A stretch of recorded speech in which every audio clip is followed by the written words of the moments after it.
Assalamualaikum warahmatullahi wabarakatuh. Kami dari kelompok 13 akan mempresentasikan mengenai analisis laporan keuangan internasional. Selanjutnya saya akan memperkenalkan anggota kelompok kami. Yang pertama saya sendiri, Firda Eka Zuliatin, NPM 19 030 1077 dari UM Gresik. Yang kedua ada Agustina Setiarini, NPM 20 0102 0024 dari UM Magelang. Yang ketiga ada Susi Puspitasari, NPM 17 0102 0121 dari UM Magelang. Selanjutnya ada tantangan dan peluang dalam analisis lintas negara, yaitu analisis lintas negara memiliki banyak yurisdiksi. Analisis dan penilaian keuangan internasional ditandai dengan banyaknya kontradiksi. Globalisasi pasar modal, kemajuan teknologi informasi, dan kompetisi antar pemerintah nasional, bursa efek, dan perusahaan-perusahaan untuk menarik investor, dan kegiatan perdagangan yang meningkat masih terus berlanjut, di mana negara-negara memiliki perbedaan yang dramatis dalam praktek-praktek akuntansi dan auditnya, kualitas pengungkapan, sistem hukum dan aturan, sifat dan tingkatan resiko bisnis dan cara-cara melakukan bisnis, dan keragaman ini berarti bahwa alat-alat bantu analisis yang efektif adalah satu yurisdiksi bisa saja kurang efektif dalam yurisdiksi lain. Selanjutnya ada kerangka kerja analisis bisnis, yaitu Palepu, Bernard, dan Haley memberikan sebuah kerangka kerja yang berguna untuk analisis bisnis dan valuasi dengan menggunakan data laporan keuangan. 4 tahapan tersebut adalah: yang pertama ada analisis strategi bisnis, yang kedua analisis akuntansi, yang ketiga analisis keuangan, yang keempat analisis prospektif.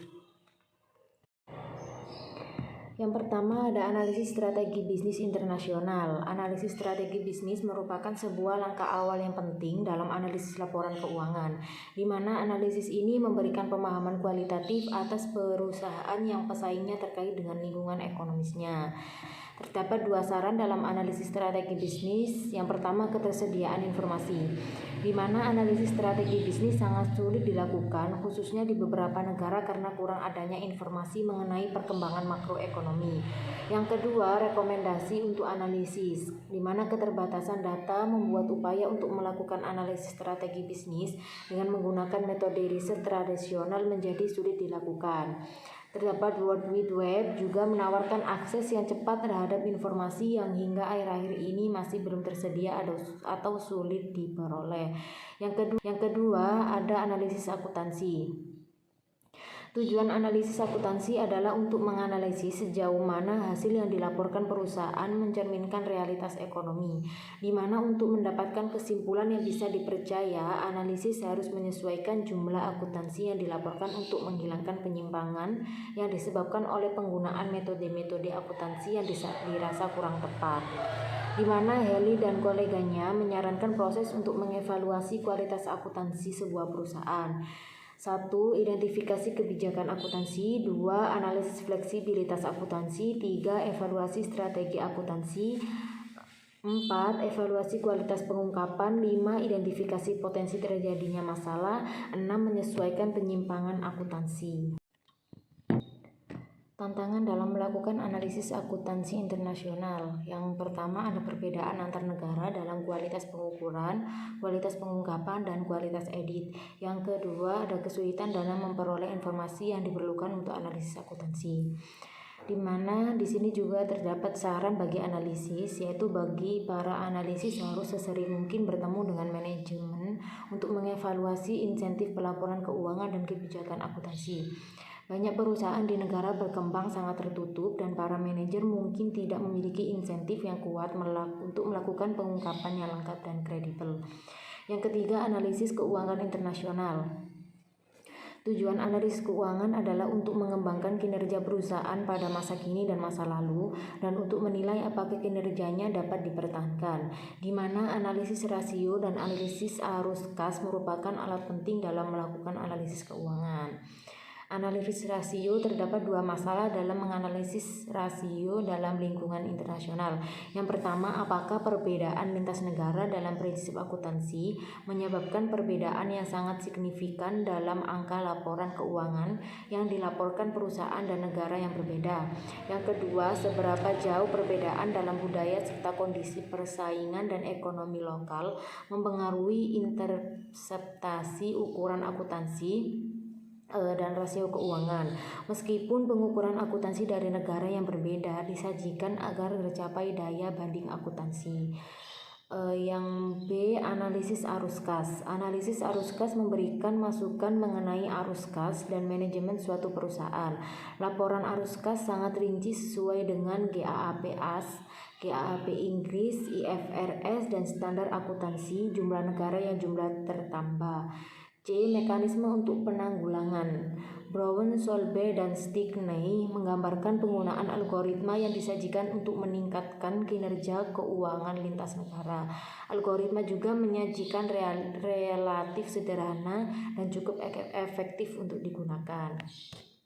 Selanjutnya akan dijelaskan oleh rekan saya, Agustina Setiarini. Selanjutnya yaitu perspektif internasional. Analisis perspektif menggunakan dua langkah, yaitu langkah perhitungan perkiraan dan valuasi. Dalam perhitungan perkiraan, para analis membuat pemikiran yang jelas mengenai prospek sebuah perusahaan berdasarkan strategi bisnis, akuntansi, dan analisis keuangannya.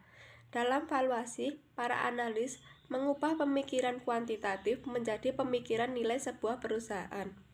Para ahli dalam bidang valuasi internasional memberikan peringatan kepada mereka yang melakukan analisis prospektif internasional.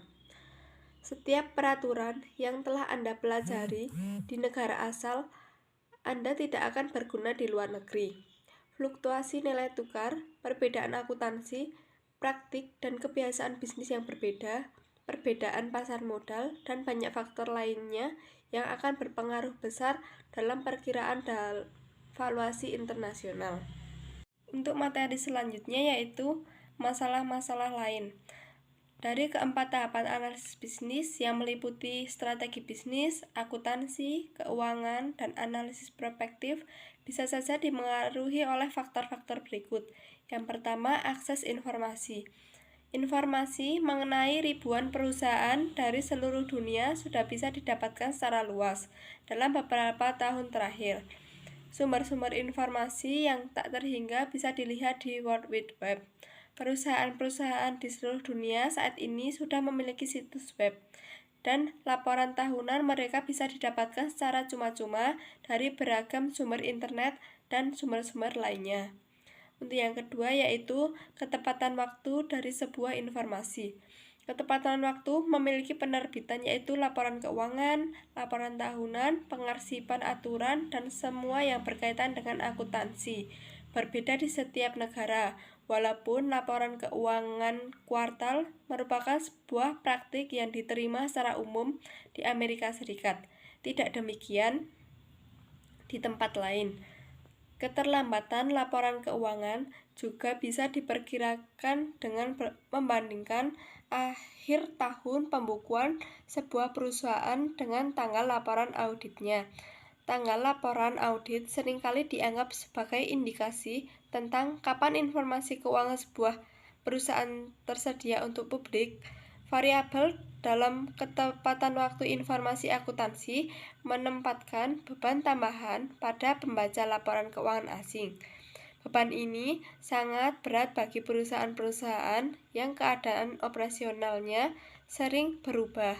Valuasi yang berarti membutuhkan perbaharuan yang konstan dari jumlah dilaporkan dengan menggunakan cara-cara konvensional dan di luar kebiasaan. Untuk yang ketiga yaitu pertimbangan mata uang asing. Akun-akun yang dinyatakan dalam mata uang asing menghadapkan para analis keuangan dengan dua jenis masalah. Pertama, berhubungan dengan kenyamanan pembaca. Yang kedua, dengan isi informasi.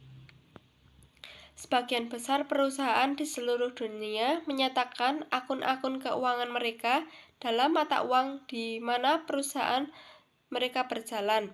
Bagi para pembaca di Amerika Serikat yang terbiasa dengan mata uang dolar, analisis akun-akun yang dinyatakan dalam euro mungkin akan membuat mereka kurang nyaman. Sebuah inklimasi yang normal adalah dengan menetralisasikan neraca mata uang asing ke mata uang domestik. Namun, laporan mata uang asing sebagian besar hanya merupakan masalah dalam bentuk saja. 4.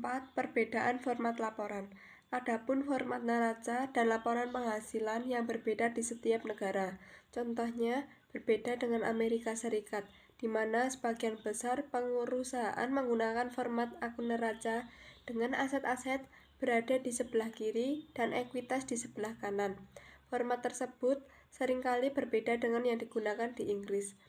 Contoh yang kedua, berbeda dengan format neraca Amerika Serikat yang menampilkan aset-aset dalam susunan menurun dari likuiditas dan kewajiban dalam susunan naik dari kemantapan. Di banyak negara, sebagian besar aset cair dan kewajiban jangka terpendek ditampilkan pada bagian bawah neraca. Yang kelima, batasan bahasa dan istilah. Perbedaan bahasa antar negara bisa menghadirkan batasan informasi bagi para pengguna laporan keuangan. Sebagian besar perusahaan yang berlokasi di negara-negara yang tidak menggunakan bahasa Inggris menerbitkan laporan tahunan mereka dalam bahasa mereka. Namun, bertambahnya jumlah perusahaan-perusahaan yang cukup besar di negara ekonomi berkembang memberikan versi bahasa Inggris dari laporan tahunan mereka. Contohnya, para pembaca di Amerika Serikat menghubungkan istilah stok dengan sertifikat kepemilikan perusahaan. Para pembaca di Inggris sebaliknya menghubungkan istilah tersebut dengan aset perusahaan dari barang-barang yang tidak terjual. Masalah-masalah yang berhubungan dengan mata uang asing mungkin akan memberi pengaruh yang dapat menjalar ke akuntansi internasional pada beberapa waktu.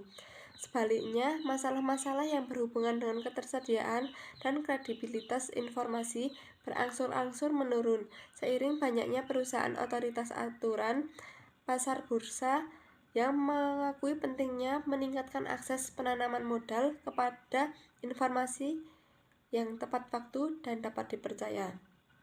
Untuk materi selanjutnya akan disampaikan oleh rekan saya, Susi Puspasari. Yang kelima, analisis dan audit laporan keuangan. Yang pertama, fungsi pembuktian. Para auditor independen melakukan fungsi pembuktian dalam proses keuangan. Pertumbuhan audit sebagai profesi yang terpisah dan berbeda selama abad 19 didorong oleh perundangan di Inggris kira-kira pada tahun 1845, yaitu persyaratan bahwa perusahaan menyimpan catatan-catatan yang harus diaudit oleh orang lain selain direktur. Para penanaman modal dan pembaca laporan keuangan yang lain mempertaruhkan pembuktian pada auditor profesional. Pembuktian independen mereka memungkinkan para pembaca laporan di seluruh dunia membedakan praktik akuntansi yang diterima dan tidak diterima secara umum untuk menilai kualitas laporan keuangan pada biaya yang lebih rendah dari orang lain. Selanjutnya ada laporan audit. Pembuktian audit biasanya disampaikan kepada para pembaca laporan keuangan melalui laporan audit. Yang pertama, laporan audit di Amerika menentukan pendapat auditor.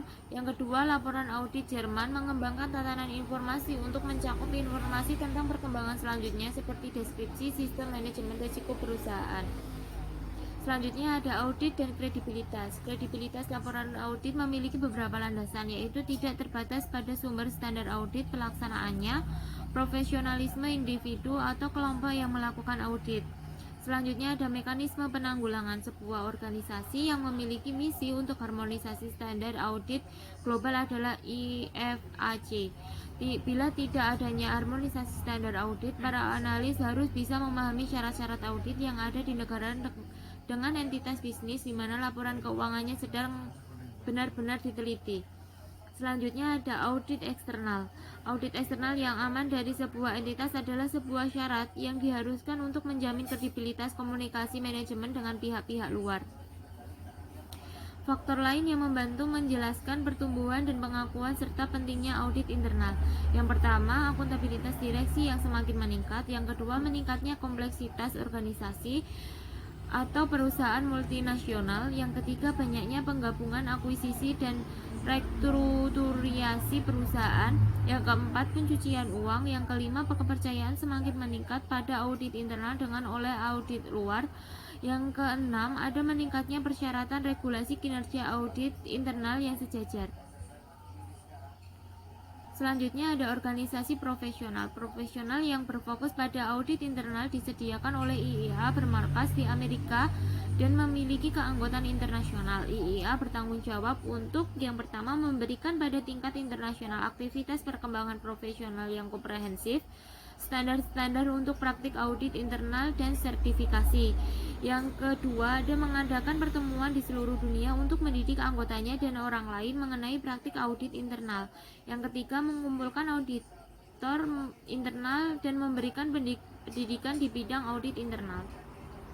Selanjutnya, mengembangkan peran audit internal. Yang pertama, meningkatkan dialog dengan direksi dan direktur untuk menentukan sasaran audit internal dengan nilai yang bertambah dengan jelas. Yang kedua, meluruskan untuk memenuhi harapan para pemegang saham utama. Yang ketiga, berpikir dan bertindak secara strategis. Yang keempat, memperluas cakupan audit untuk mencakup konsep up-top, perilaku direksi eksekutif untuk melindungi perusahaan. Yang kelima, menilai dan memperkuat keahlian untuk mengaudit bisnis kompleks. Yang keenam, mengangkat teknologi dalam area berisiko tinggi. Yang ketujuh, berfokus pada kemampuan manajemen risiko perusahaan. Yang kedelapan, membuat proses audit menjadi dinamis. Yang kesembilan, memperkuat proses jaminan kualitas. Yang terakhir, mengukur kinerja yang meningkat terhadap harapan para pemegang saham. Sekian presentasi dari kelompok kami. Apabila ada salah kata, kami mohon maaf. Wassalamualaikum warahmatullahi wabarakatuh.